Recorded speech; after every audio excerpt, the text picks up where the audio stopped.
Namaste, welcome to the Advaita channel by the Sangha of Being.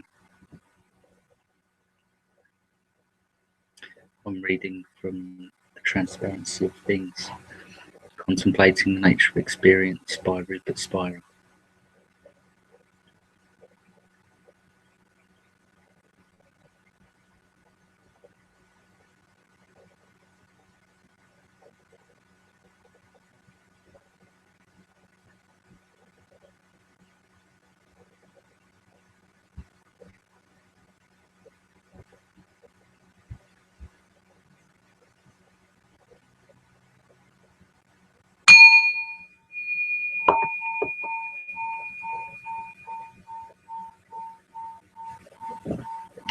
Om Sadguru Mujiji Ki Jai. Om Sadguru Anantaji Ki Jai.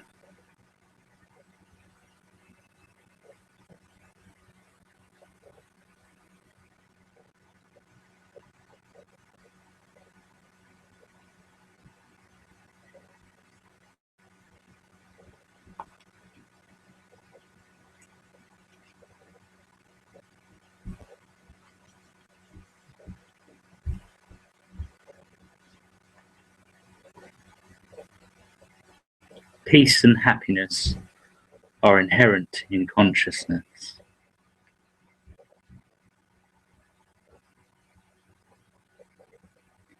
The mind, the body, and the world appear to consciousness, to me, to I. They are objects, and consciousness is their subject, that which experiences them. Consciousness, that which we call I, is always present in every experience and does not disappear between experiences.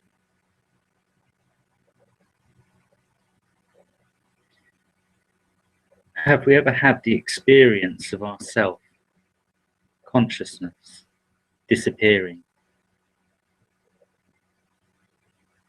That is not possible. There would have to be something present to witness that disappearance, and that something would have to be conscious. It would in turn be that which we call I, consciousness.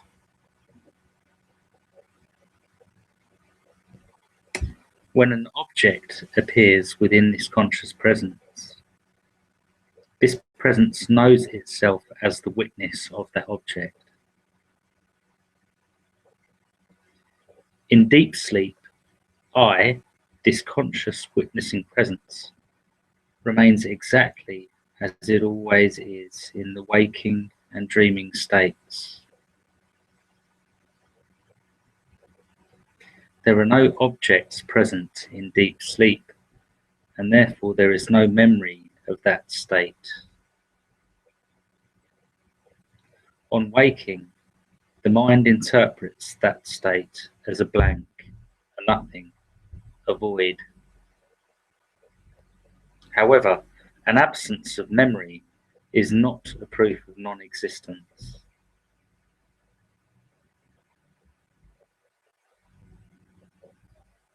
On falling asleep, the well-organized images, sensations, and perceptions of the waking state are gradually replaced by the less well-organized images of the dreaming state. But during this transition, there is no experience of a change in the presence of consciousness. Likewise, as images fade from the dream state, consciousness remains as it is, and this presence of consciousness without objects is referred to as deep sleep. At no stage in the transition from the waking state to deep sleep does consciousness ever experience a change in its own presence or continuity. Just as consciousness remains completely unaffected by the changing flow of experience during the waking state. So consciousness remains exactly the same during the transition from the waking state to the dreaming state, during the dreaming state itself, and during the transition from the dreaming state to deep sleep. In fact, the three states of waking, dreaming, and deep sleep are misnamed. These three categories are based on the assumption that there is an entity called I, which makes the transition through these three states. Once it is clearly seen that there is no individual entity, it is seen by the same token that there are not three states. A state is something that lasts for a certain period of time. It comes and goes. It would be more accurate to say that there is one condition, one ever-present condition, which we call I, consciousness, presence, in which all apparent states come and go.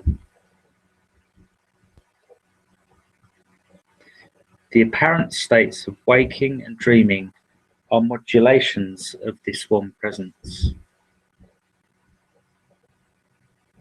Deep sleep is in fact simply the presence of consciousness shining by itself.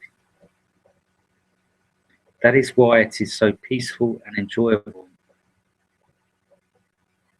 It only becomes a state, appears to become a state, when it is mistakenly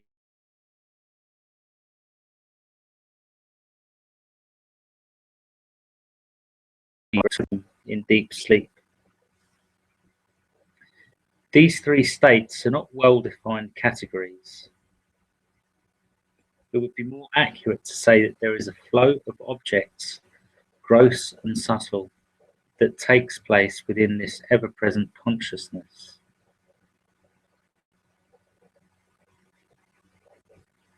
During the waking state, the objects seem dense, coherent, and closely packed together. There is not much space between them. As the dream state begins, the objects become lighter and more loosely held together. There is more space between them. In deep sleep, there are no objects. There is empty space. That empty space is the presence of the background, the presence of consciousness, I. It is referred to as being empty only from the mind's point of view, because there is nothing objective there. However, from its own point of view, it is experienced as fullness, as presence, self-luminous, self-knowing, and self-evident.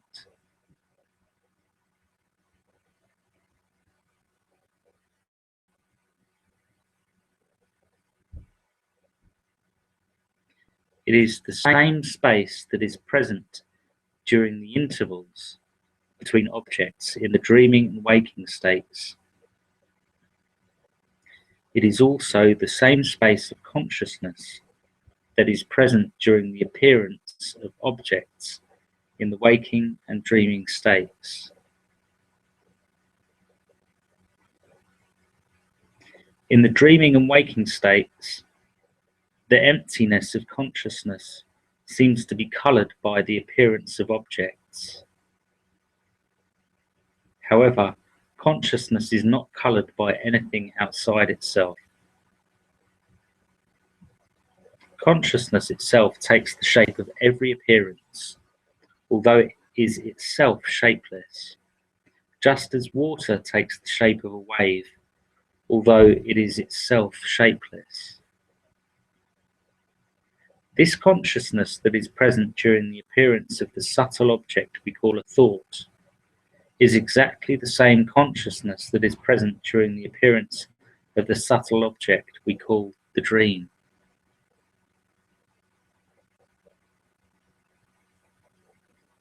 Likewise, the consciousness that is present during the appearance of the gross object we call the world is also the same consciousness that is present during the appearance of the dream. In this respect, the world is a form of thought. The world is made of perceptions. These perceptions are made out of perceiving. They are made out of mind, out of the same substance that a thought is made of.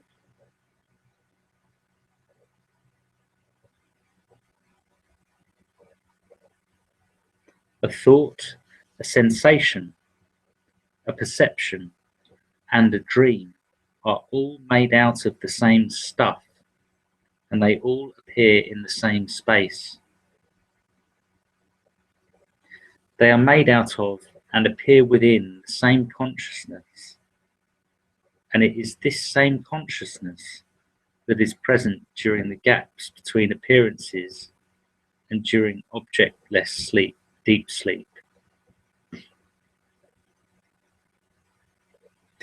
As the object changes or leaves, either during each state or during the transition between states, the consciousness that is present behind the object as it witnesses, as its witness, and within the object as its substance, remains exactly as it always is, ever present and unchanged.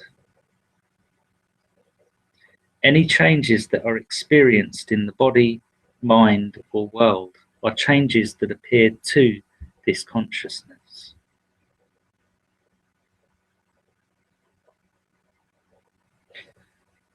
Consciousness itself is not changed by the images that appear to it or within it any more than a mirror is changed by the changing images that are reflected in it.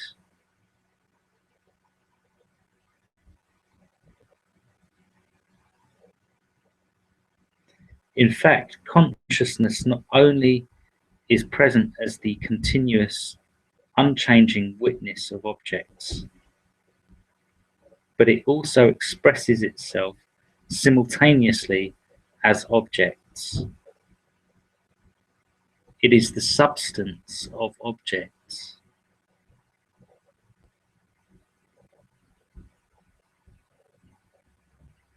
However, although objects are made out of consciousness, this consciousness does not change as the objects change, any more than water changes when waves change.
Consciousness knows itself all the time. How could something whose nature is knowingness not know itself all the time? How could something whose nature is consciousness not be conscious of itself all the time? There are no objects present in deep sleep. Therefore, there is no memory of it. And yet, on waking up, something lingers. Something is left over.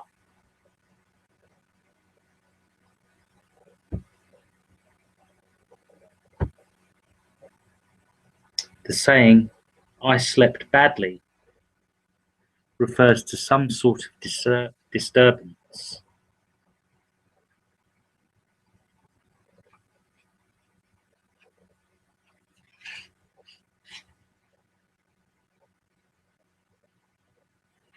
Sorry, I jumped ahead there, so I'll go back. There are no objects present in deep sleep. Therefore, there is no memory of it. And yet, on waking up, something lingers. Something is left over. The saying, "I slept well," refers to an experience. It refers to the experience of peace that was present during deep and undisturbed sleep.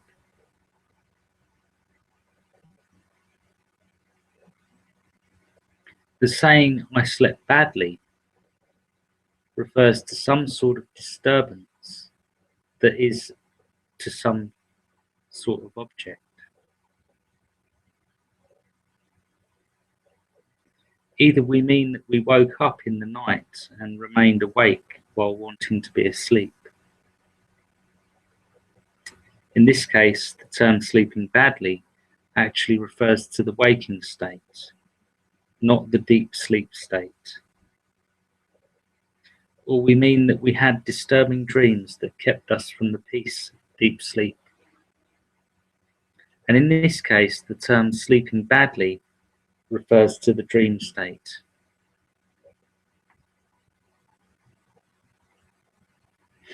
In neither case is the experience of deep sleep itself referred to as a bad experience.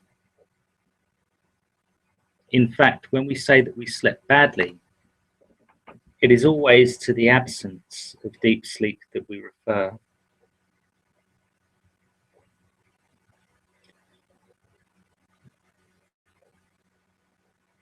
There are, by definition, no objects present in deep sleep, and for that reason it is peaceful there.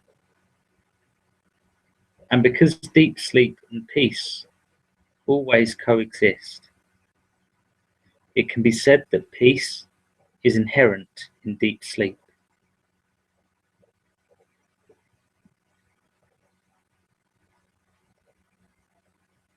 It is not even true to say that peace is inherent in deep sleep, because we do not experience two things there. Rather, deep sleep is peace.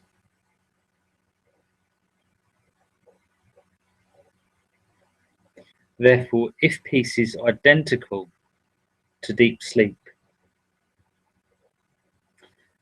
and as we have seen, deep sleep is the presence of consciousness without objectivity, it follows that peace is inherent in consciousness, that peace and consciousness are one. We acknowledge this experience every time we say that we have slept well. That statement comes from an experience. There are no objects present in deep sleep, and therefore peace cannot be dependent on objects. This in turn implies that peace is independent of any of the states or conditions of the body, mind, or world. Consciousness is always present, not only in deep sleep, but in the dreaming and waking states as well. As peace is inherent in consciousness, Peace must also be present at all times, under all conditions, and in all states. It does not make sense to talk about the presence of consciousness at all times, because consciousness does not exist in time. Time exists as an idea in consciousness. However, we have to accept these limitations of language if we are to speak of presence. If peace is independent of all conditions of the body, mind, and world, it implies that peace is not a state, that it does not come and go. It is present behind and within all appearances of the body, mind, and world. For this reason, peace cannot be the result of any activity in the body. For this reason, peace cannot be the result of any activity in the body, mind, or world. It cannot be the outcome of a practice. It cannot be created, maintained, or lost. It always is. In fact, we can go further than that and say that just as everything is ultimately an expression of consciousness, so ultimately is everything an expression of peace. Every experience is the shape of silence.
From the experience of deep sleep, it is clear that peace is inherent in consciousness, that it is not an attribute of objects, situations, circumstances, or events.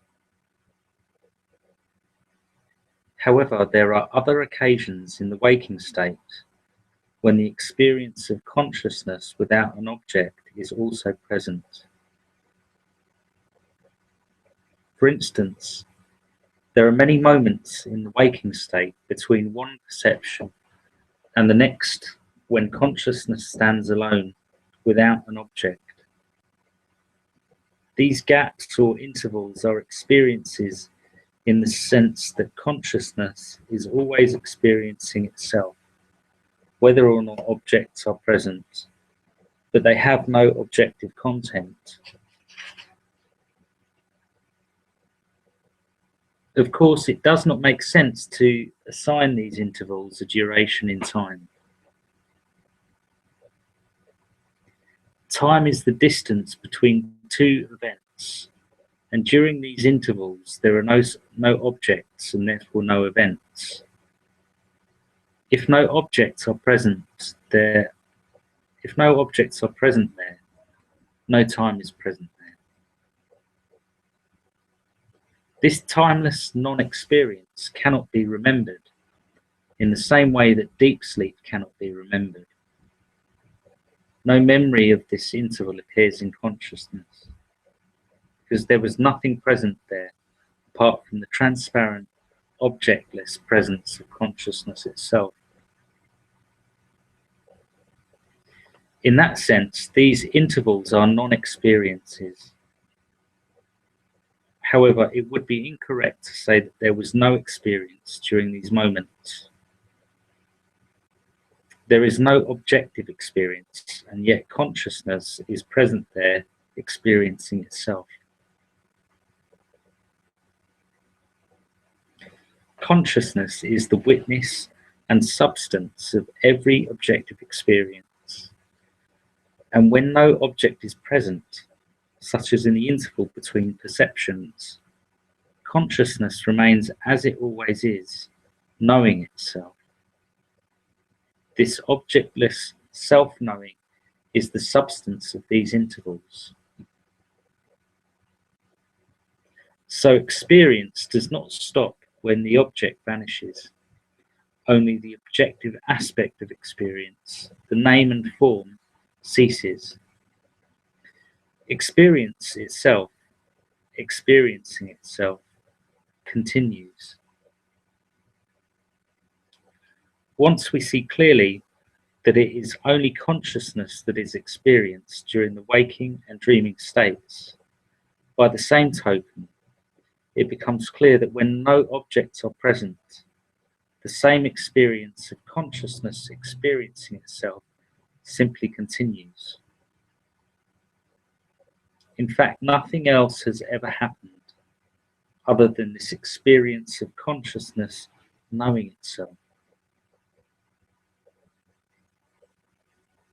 These intervals are ever present and timeless, just as the blue sky, which seems to be present only in the gaps between clouds, is in fact present behind as well as within the clouds themselves.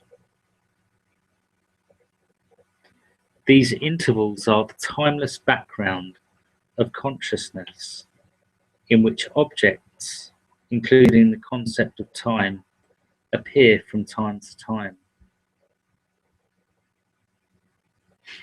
The sense of duration that is suggested by the term interval is due to the limitation of language only, and should not be interpreted as implying that these intervals last in time. The experiences of understanding, love, and beauty are all experiences of self-knowing, self-recognition.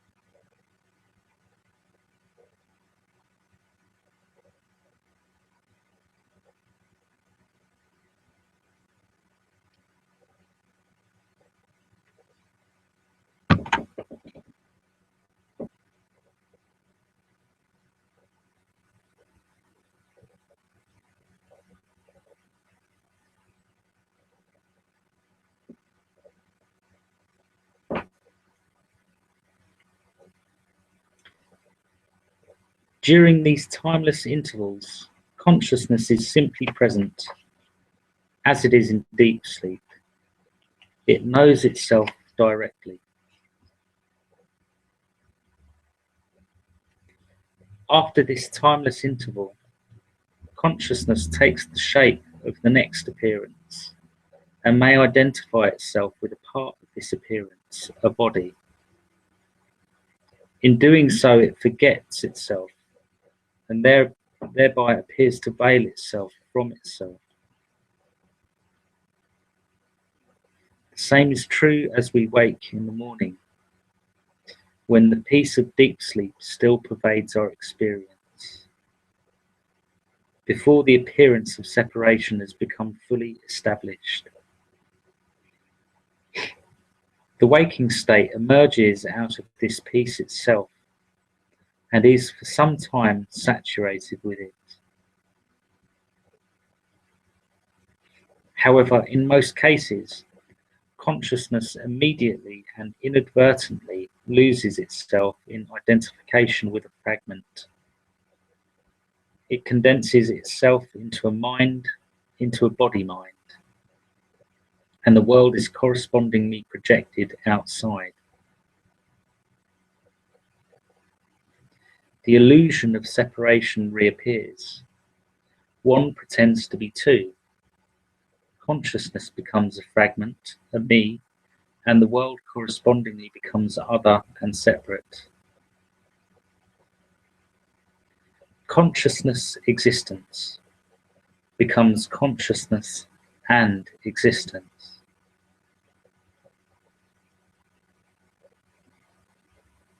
As a result of forgetting itself in this way, of apparently becoming an object, the peace and happiness that are experienced during this interval,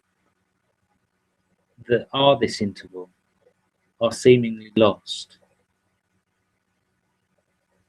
The world then becomes their apparent abode, the place in which they can be sought and found. Thus the search begins, and the contracted me becomes a seeker. This contracted me, which is simply consciousness pretending to be a separate entity, overlooks or forgets that the experience of peace and happiness is inherent in its own nature.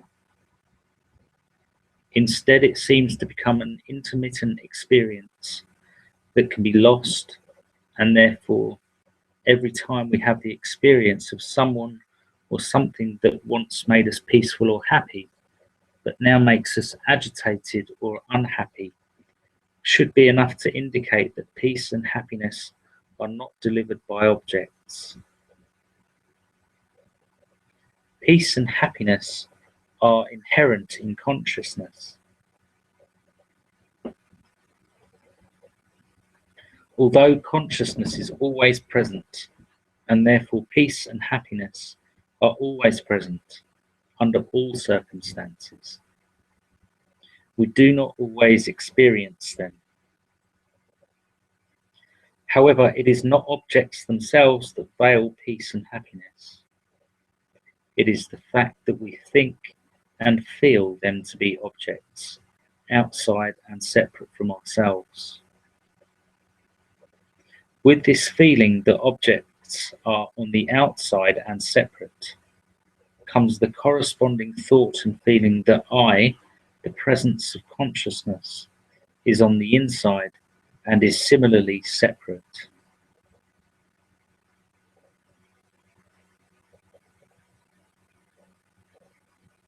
It is this division of the seamless totality of our experience into a perceiving subject and a perceived object that veils the peace and happiness that are present under all conditions and at all times. It is for this reason that meditation is sometimes described as sleeping while we wake. In meditation, we take the same attitude towards objects that we take in our sleep. That is, no attitude at all. We simply abide as we are.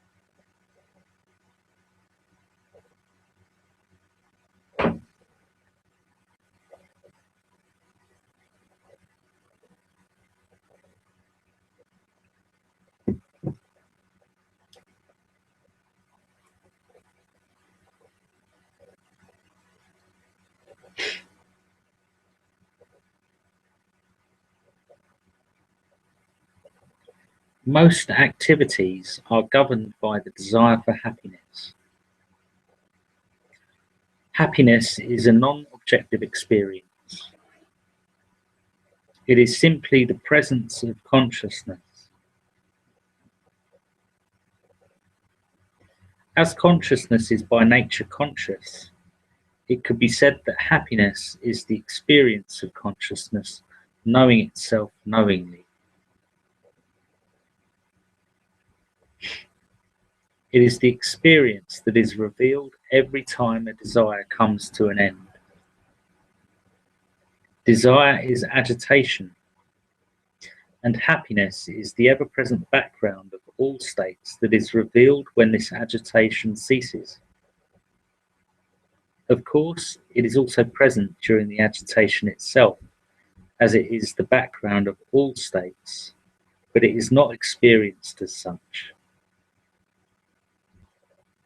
This desire for happiness does not come from memory.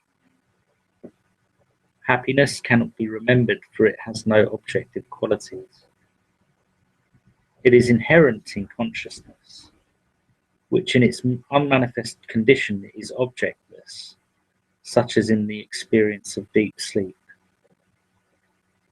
Consciousness cannot be experienced as an object, and therefore cannot be remembered. However, it is always present, and therefore whatever is inherent in it must also be ever present.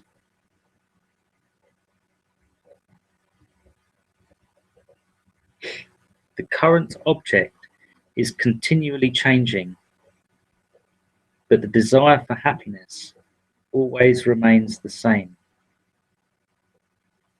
Therefore, happiness cannot be caused by the object that is present. Likewise, the experience of happiness is always the same, irrespective of the object that seems to deliver it. So the object itself cannot be the aim of the search for happiness. Once it is understood that happiness cannot be a memory, it has to be concluded that the desire for happiness comes from the current experience itself, even if the experience is unpleasant. Where else could it come from? However, it is not from the objective aspect of the current experience that happiness is sought. It is from the knowing or experiencing aspect. The fact that happiness is sought in such a wide variety of objects and activities indicates the intuition that happiness resides in the knowing and experiencing aspects of an experience or an object, in the consciousness aspect, not in the objective aspect, because the knowing or experiencing aspect of all experiences is always the same. However, the knowing and experiencing aspect of experience is veiled by the name and form of the experience, and therefore we keep looking for happiness in new and different objects. In fact, our engagement with objects is, in most cases, precisely for the purpose of unveiling the peace and happiness that is inherent in every experience. However, we wrongly assign peace and happiness to the objective aspect of the experience. Our exclusive focus on the objective aspect of experience veils this happiness. However, failing to notice that happiness is in fact already present, we search elsewhere for it. We search for it in a new situation, in a new object. In fact, even the desire for happiness comes from happiness itself. Desire is the form of happiness. It is the shape that happiness itself takes when it overlooks its own presence and begins to search for itself elsewhere. It is happiness itself that seeks itself. We are already what we seek.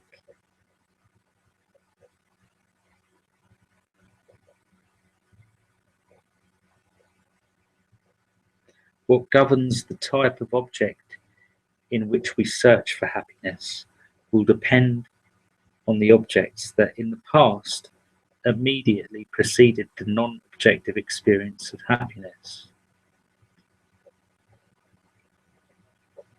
Unlike happiness itself, these objects can be remembered, and so we try to reproduce them in the hopes that they will deliver the same happiness. Once this is clearly seen, the nature of desire changes radically. An object is no longer desired in order to produce happiness, but rather to express it.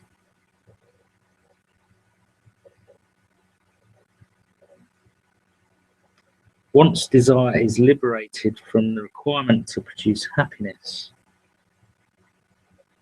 it does not disappear.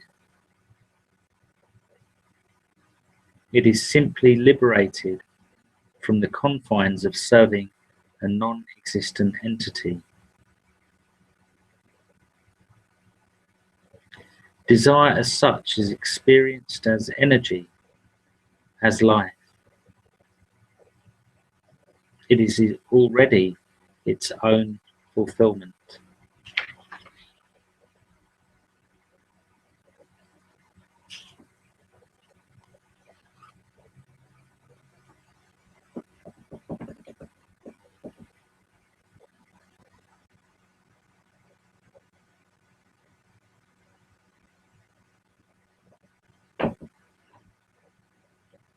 Thank you for joining me today.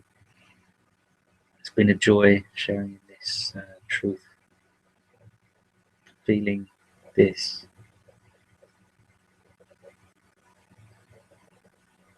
feeling this understanding.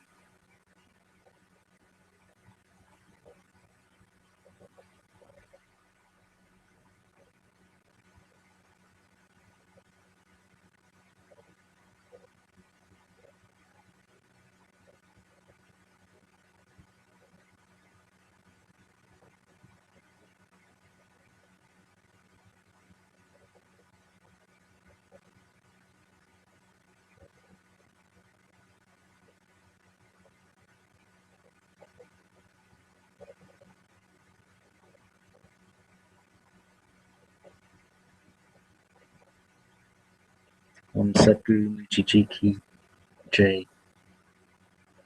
Om Sadguru Ananta Ji Ki Jai.